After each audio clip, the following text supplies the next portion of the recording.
Hey, welcome back to Sooke Exposed, Local Entitlement. This is part 4. So about a week or so after I got attacked, robbed, and almost killed, I got a phone call from the Sooke RCMP, and it was Sergeant Kevin Shaw, and he asked me a very strange question. He says, hey Dan, can you take down that video of you getting attacked, robbed, and almost killed? Because we shouldn't have that out public right now. It could compromise the investigation and the charges and yada yada and all that stuff. And I says, Sergeant Shaw, I says, I don't even have the video. The video shouldn't be out on the internet. Anyways, we had a discussion about it because I guess somebody called the RCMP and said that there was a video up of it and it should be taken down because there's two sides to every story before someone goes to court for charges and some nonsense like that. So anyways, we had a discussion about it. It was interesting, but there turns out there was no video up, obviously, because only the RCMP had possession of the camera and the video, so they're not going to put the video up on the internet. So whoever called it in was just full of BS. But we did discuss some extra pictures that were taken of my injuries, and I assumed that the investigator of the file, which is Constable Mary Brigham, would benefit from these photos of my injuries as they're not in the file. So I sent her off an email with the photos and just didn't really hear back from her after that. So about a month or so after that, Leslie Sparks made his first appearance in court. I had to work that day and could not make it. But it was odd. I got a phone call in the late morning of the day of his first appearance. And I got this voicemail here. Here, check it out. Hi, Daniel. This is Probation Officer Scout Houlihan out of the Western Probation Office. The reason I'm phoning is in regards to an altercation that happened between you and Leslie Sparks. Just to let you know that because you're the victim listed on the order, today Leslie Sparks was in court, but his charges were not available yet since the Sooke RCMP were not ready with their report. So at this time, Leslie Sparks is not bound by any conditions because his order is now technically expired. So right now he doesn't have any conditions prohibiting you from him talking to you or going near you. Not to say so. Ultimately, I'm just letting you know of that. There is a chance that the Sooke RCMP will finish their report, get it to the courts, and that this will still proceed. If you do have any further questions, please phone us at probation. But at this time, we are not monitoring Leslie Sparks at this time. So the best point of contact to call if you have any further questions would actually be the Sooke RCMP, since they're still having the active investigation. Thank you. Have a good day. Goodbye. So the charges aren't available because the file's not ready. So let's just let the guy off on all of his bail conditions. That's great. Yeah, that's great. So odd that a couple of months have gone by and this entirety of the incident is clearly caught on video, and the file's not ready. This guy's just had his first appearance in court and the RCMP still need time to investigate. Okay. The best number to call would be the Sooke RCMP because they're still investigating. Okay. So I called the Sooke RCMP, namely Constable Mary Brigham, the investigator of this file. Let's see how that went, shall we? Sooke RCMP, GRC. Hi there. I'm looking for Constable Brigham. I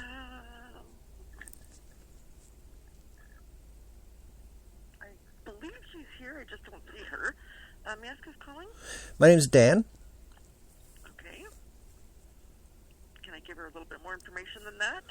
Yeah, I'm the victim in a case that she's the investigator on, and a gentleman from probation at Western Communities Courthouse gave me an update on the file, and he said if I had any more questions to call Sooke RCMP.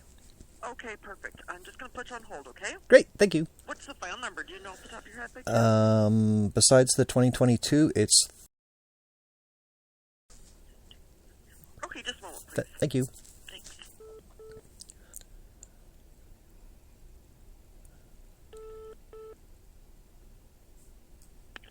I'm so sorry about that wait. Actually, she is not out, or pardon me, she's not in the office at the moment. She must be out on a call.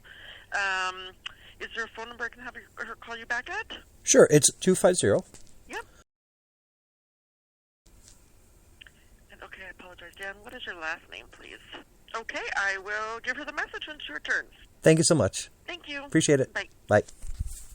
And I never heard back from Constable Mary Brigham. Never heard back from her. Nice, eh? So I'm off to the prosecutors. Let's give them a call and see if they know what's going on. Here's how that went.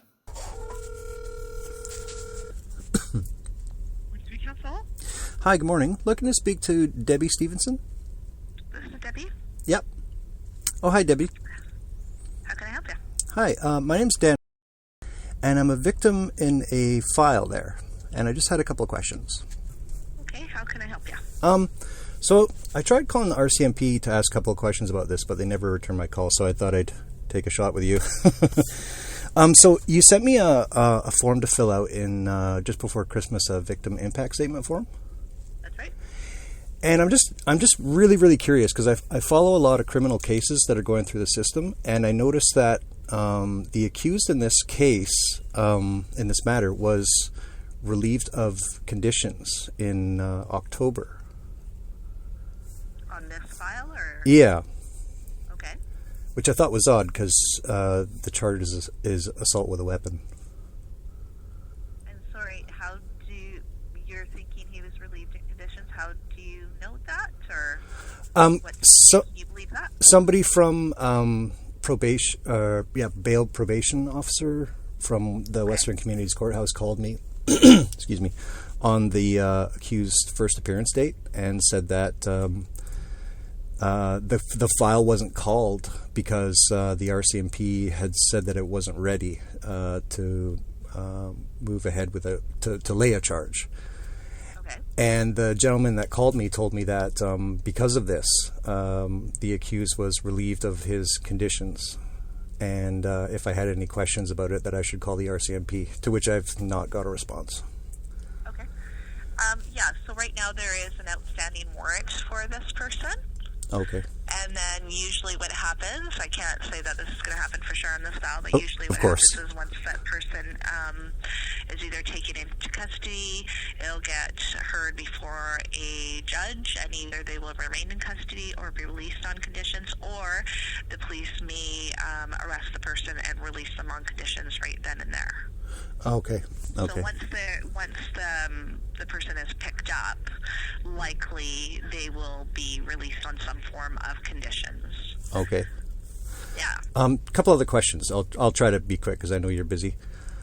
Okay. Sorry, I got a lot of stress and anxiety over this.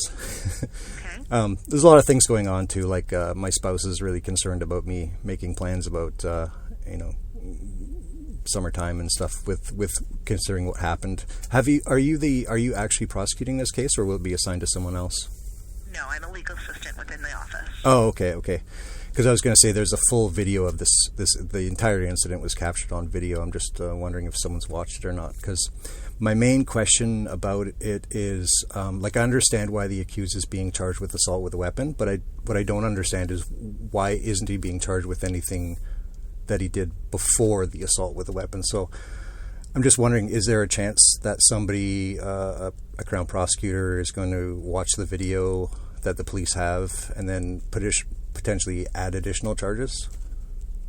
I can see if we have it on our file, 23783.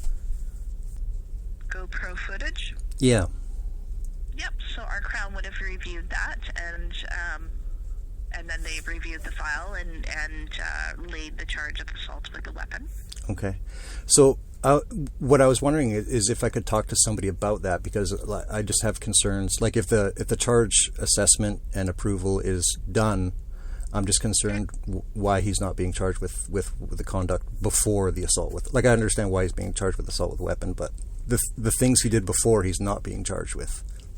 Right. I mean, the Crown prosecutor will take into consideration the legalities and all that stuff. They do have some policies that they have to, look at. So I'm sure that they've put their brain to that. But if you're wanting to speak to the Crown prosecutor who approved the charges, I can take your name and number and have them call you back. Yeah, because I've read all the policies pertaining to that and like charge approval and all that. So I've read them. I'm well versed in them.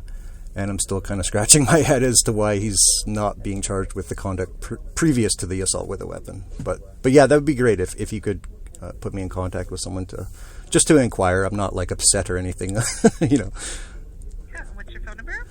Okay. Well, I appreciate your time, Debbie. I'm relieved to hear what you've told me. Okay, So, good. Yeah, like I said, I've got a lot of stress and anxiety over this, and there's some issues going on with my spouse. She's very concerned about,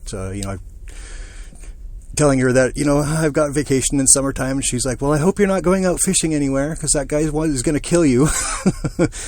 Yeah, so I've read the guy's... Healthy way to think.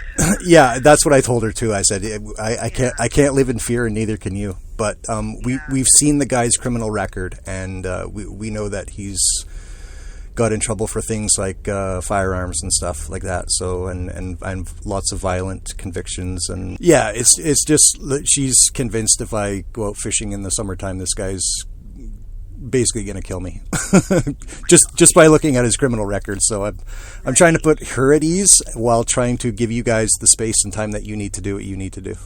Yeah, and unfortunately I don't really know anything about the fellow because we don't represent him. Of course, yeah. But, I will send a message to our current prosecutor to give you a call when he has a moment and is out of court and not in interviews and all that stuff.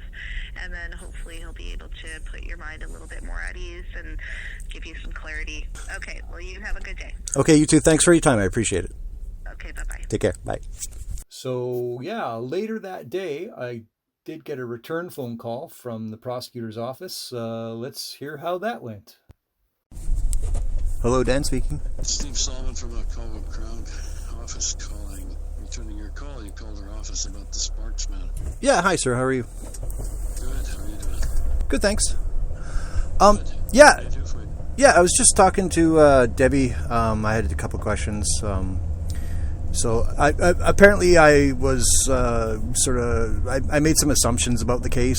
I made some assumptions that it wasn't going forward, and then I got a form to fill out, victim impact statement form. So I was kind of confused because I thought it wasn't going anywhere, but now apparently it is. But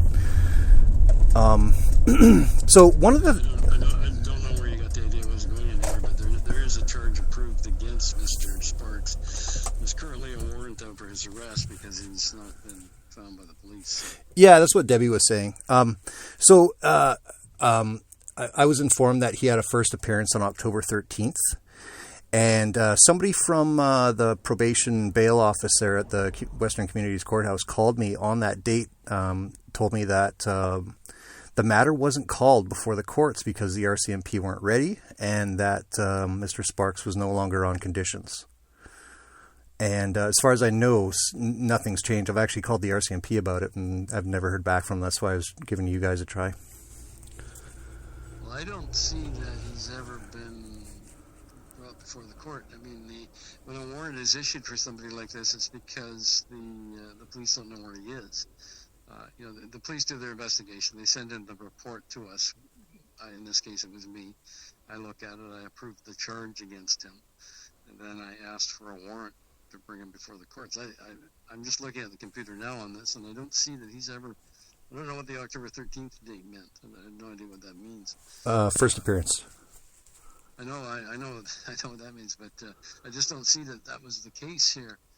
In this case, there's no court appearances whatsoever been made. So unless they made a mistake, the registry never entered it. Okay, so I was going off of what the RCMP had told me, that he was released on a promise to appear with a first appearance court date of, I believe it was October 13th.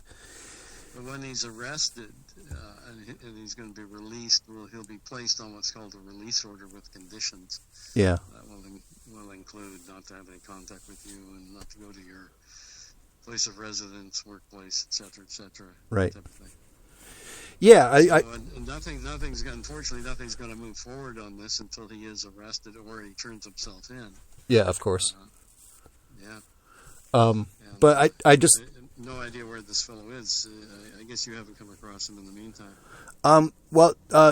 Somebody sent me his Facebook page, and there's a lot of information. He doesn't have a private Facebook page. He publishes everything publicly. Right. So, like, I obviously there's no address where he lives or anything, but I know the name of his spouse. I'm assuming his spouse is a homeowner that he lives with. They post their activities regularly every weekend. Apparently, they do a lot of drinking in public, out at public docks, and go fishing. Like last Sunday, he posted a video of himself at a dock on a lake in Port Renfrew called Lizard Lake. He's drinking beer. And he's bait fishing, which you're not allowed to do in that lake. And apparently he is... I don't understand why the police can't bring him in then if he's this open. I'm just trying to see who the investigating officer is. Yeah, like I said, I've tried to contact the RCMP, but they've never returned my calls or anything. It's a Sooke RCMP, right? That's right, yeah. Sooke RCMP. Constable Brigham. Brigham, yeah. All right, I'll give Constable Brigham a call and see what's going on, because maybe is his Facebook page under his own name, his real name? It's not under his own name. No, that's why somebody sent it to me. It's under the name Rusty.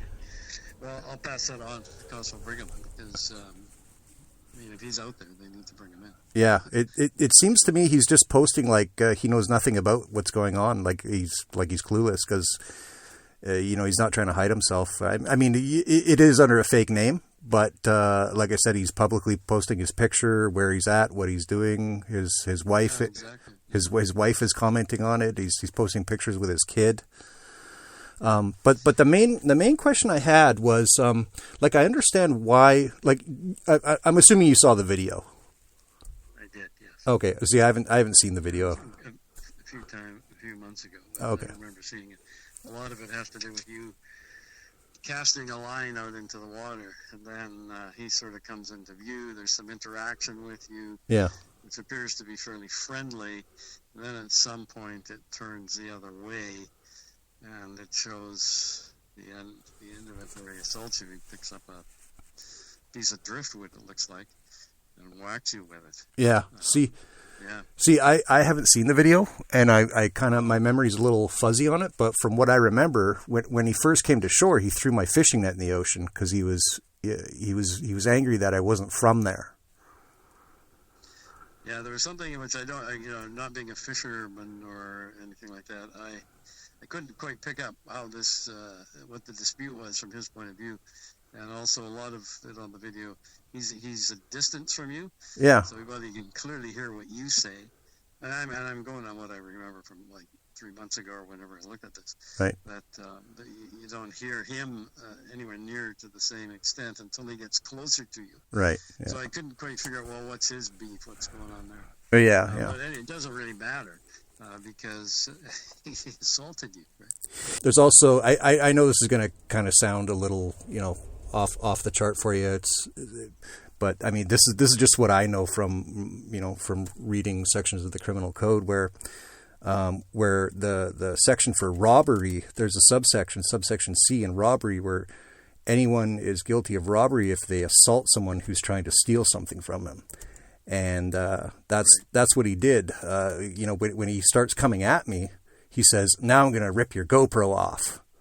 I believe that's verbatim exactly what he said. It's exactly what I remember he said, anyways. And then he's coming into my space trying to. I don't recall hearing that, but again, I haven't listened to this for a long time. Right. I don't recall hearing that. But in any event, let's if you think something else should be considered, maybe the police need to speak to the police again about that, because they do the investigation, they send the report. All we look at is the paper, and then in this case, Sure. the video. Yeah. But it's still early days, so if there was something like that going on, it might be considered. But in any event, the obvious one was that he assaulted you. The For sure. weapon is Yeah. the piece of wood. Yeah. As I like to say, I tried robbing the guy, but he defended himself, so I had to club him. But the other thing I wanted to ask you real quick was if the RCMP included any pictures of my injuries from the... Yeah, they did. Okay. Yeah, I'm just looking at it. I've got some photos. It says photos from Dan. Okay, perfect. Okay, I'll give Constable Brigham a call. I'll ask her as well to call you. Okay. Thank you so much for your time, sir. I appreciate it. No problem. All right, thank you. Take care. Bye. Well, that guy was nice. That guy was cordial. I guess I'm supposed to go back to the RCMP now. Do you think Constable Mary Brigham will return my call? Yeah, probably not. She still hasn't returned my original call. So the very next day, I got a call back from the prosecutor's office from a prosecutor named Jocelyn Byrne. And here's how this phone call went. And we've got some more information about Jocelyn Byrne after this phone call. But here's how that phone call went. Hello, Dan speaking. Hello, it's Jocelyn Byrne. Yeah, hi, how are you? Sorry, I just got out of the shower. Yeah, I just had some concerns because I've been trying to get some information on the charges that Mr. Sparks is facing.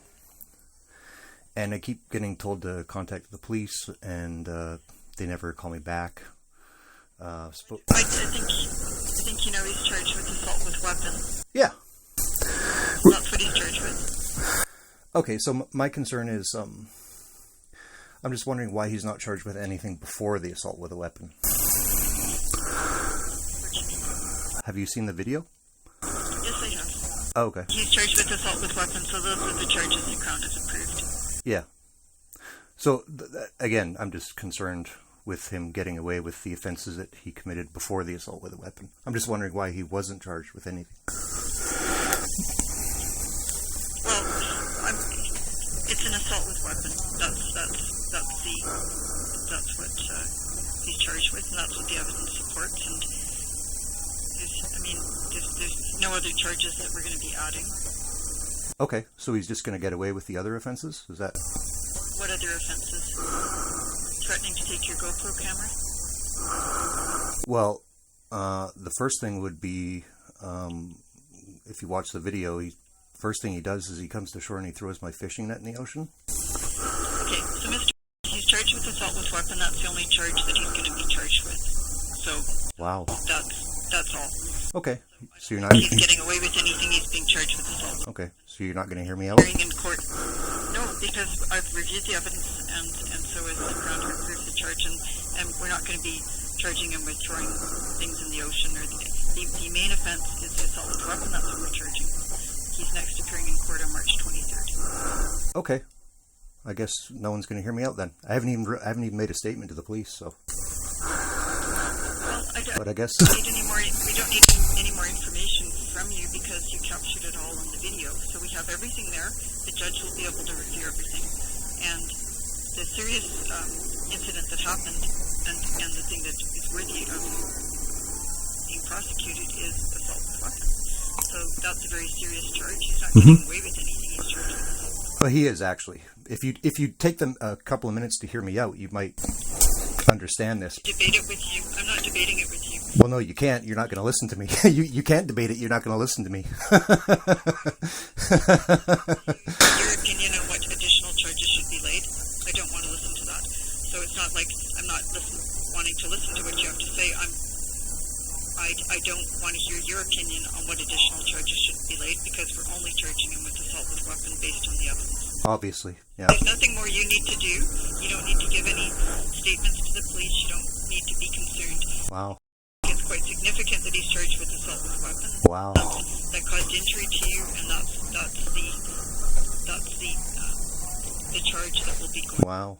Are you upset with me or something? No, I'm just explaining to you the charge that's been laid. Okay, I'm just wondering why you're being so rude with me. I'm not being rude. I'm just explaining something to you.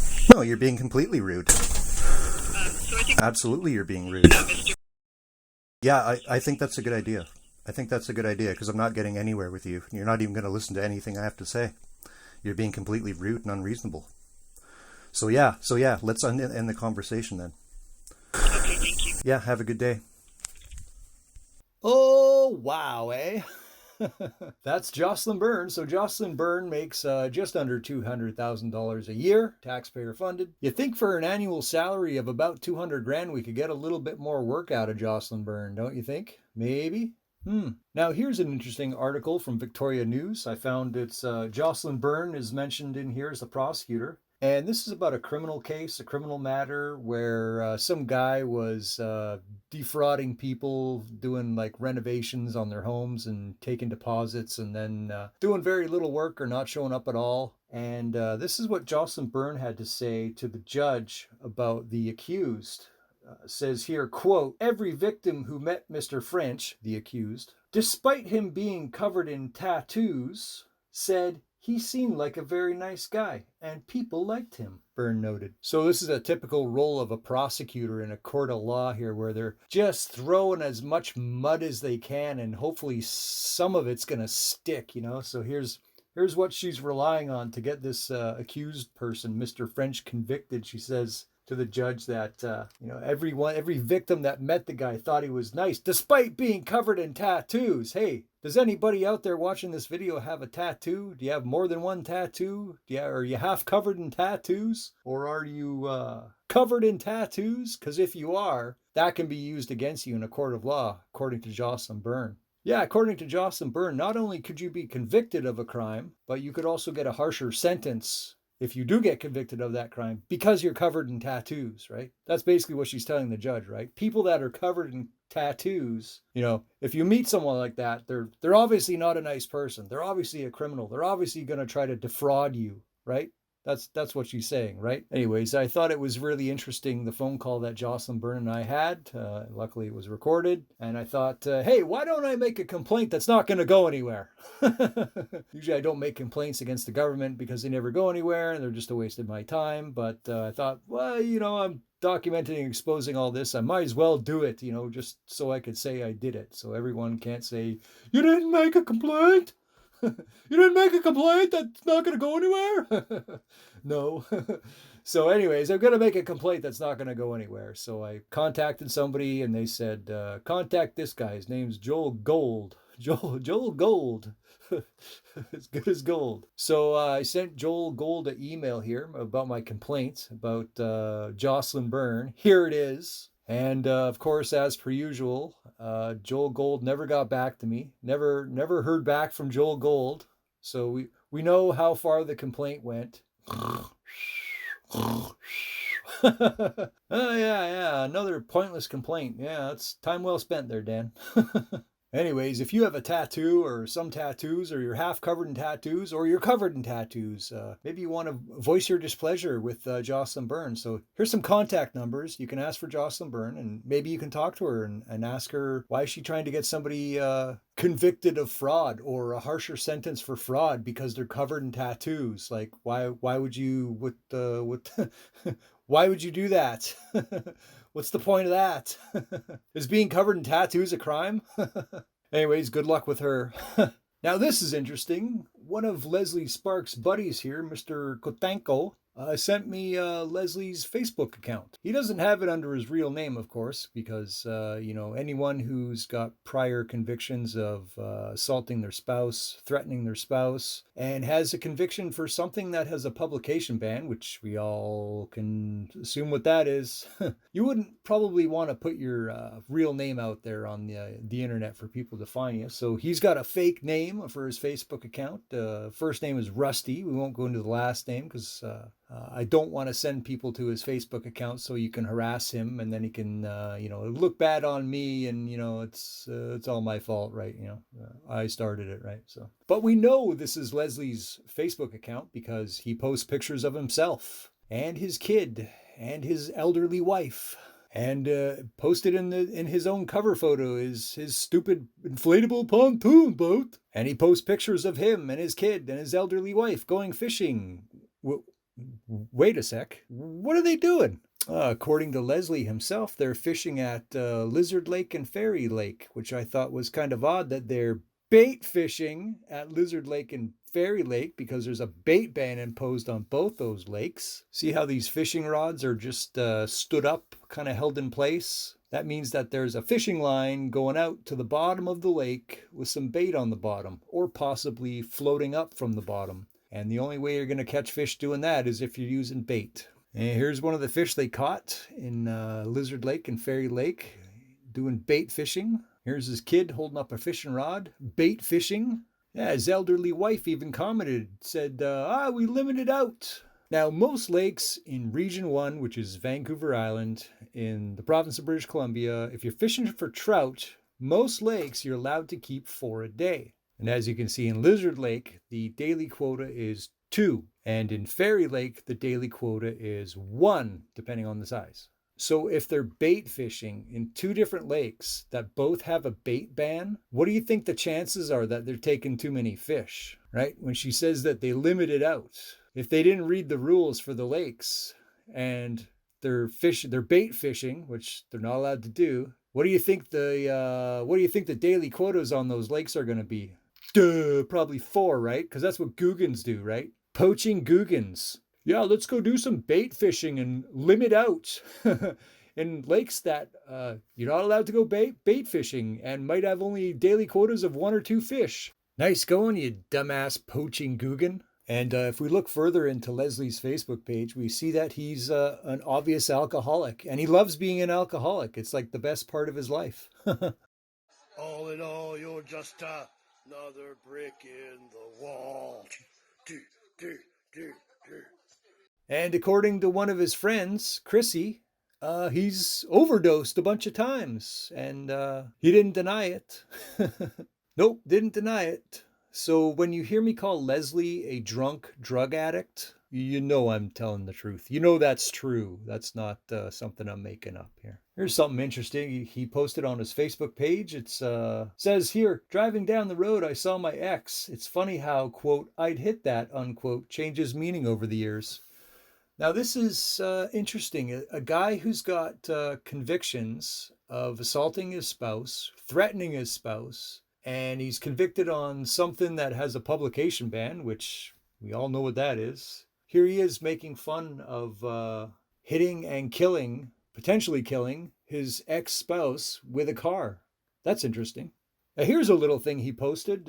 He says, stay out of my fishing hole. And it's a video about F around and find out. So if you are fishing somewhere where he is the entitled poaching googan, then you're in a lot of trouble because you're effing around. And if you F around in his fishing spot, his fishing hole, then you're going to find out. And we know this to be true because we have video evidence of him attacking me, robbing me, and almost killing me, trying to kill me over me fishing in his fishing hole. So we know this is true.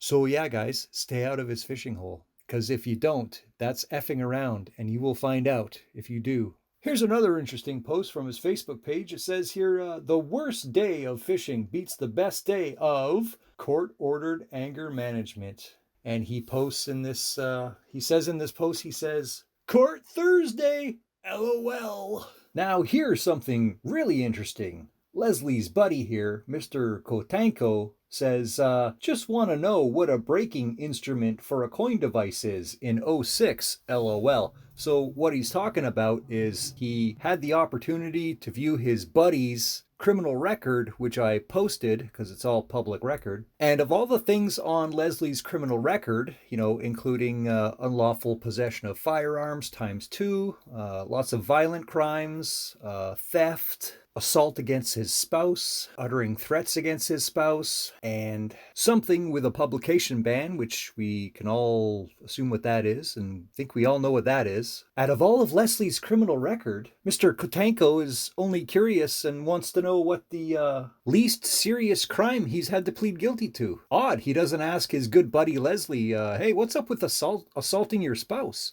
What's up with uttering threats against your spouse? Odd Mr. Kotanko isn't curious about the convictions that have a publication ban. I wonder why that is. Maybe he's just too afraid to ask. And here's another interesting thing on Leslie's Facebook page. He shared this meme. It says, so I guess what I'm trying to say is, if it's nice outside and you're not at work, just start day drinking. And his buddy, Mr. Kotanko, replies, or if you're at work also, right, Les? It's funny how he calls him Les on his fake Facebook name account. And, oh wow, look at this. Leslie replies, Assistant Superintendent said, quote, just keep the can on the down low, unquote. So who's this Assistant Superintendent he's talking about? Well, that's one of his bosses where he works at Namdor Reinforcing Steel at 582 Hillside Avenue, Victoria, British Columbia. And what do?